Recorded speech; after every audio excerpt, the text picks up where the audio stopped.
조국신당 대표 조국입니다. 지난 총선 때 국민들께서 이렇게 묻으셨습니다.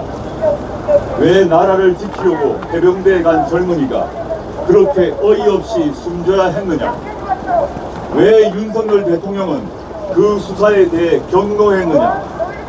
왜 군과 대통령실은 이 문제를 그렇게 숨기려고 했느냐? 선거가 끝나고 국회에서는 더 공정하고 신속하게 진상을 밝히자고 최해병 특검법을 의결해서 정부로 보냈습니다. 그런데 대통령실은 즉시 대통령 거부권 행사를 시사했습니다.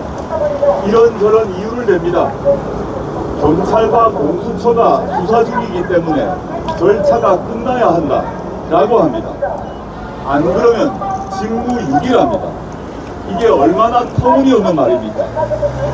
윤석열 대통령은 최순실 특검 때 파견 검사였습니다. 당시 검찰 등 수사기관의 수사가 다 끝나고 난 뒤 투입되어서 조사했습니까? 아닙니다. 그러면 윤석열 검사는 당시 불법에 동조한 것입니까? 좀 제대로 갖다 붙였으면 좋겠습니다. 뭔가 좀 그럴듯해야 토론이라도 되지 않겠습니까? 그리고 거부권, 즉 대통령의 법률 제2요구권은 폭탄주 퍼마시듯 마음대로 사용하는 권한이 아닙니다. 절차와 실체에 아주 심각한 문제가 있을 때 하나여 행사해야 합니다. 대통령이 국회가 통과시킨 법률안에 거부권을 행사하려면 국민 전체의 이익에 부합해야 합니다. 반면 부분의 이익을 위해 사용할 경우 대통령의 공익 실현 의무를 위반하는 것이 됩니다. 특히 대통령 자신의 연루 혐의를 밝히려는 법안에 대한 거부권 행사가 정당성을 갖기는 극히 어렵습니다. 내 마음에 들지 않는다고 입법부가 처리한 법률을 모두 거부하면 그게 삼권이 분립된 민주주의 국가입니까? 거부권의 오남용은 행정 독재 국가가 등장했다는 징표입니다. 지난 2년간 윤석열 대통령은 무려 9차례 거부권을 행사했습니다.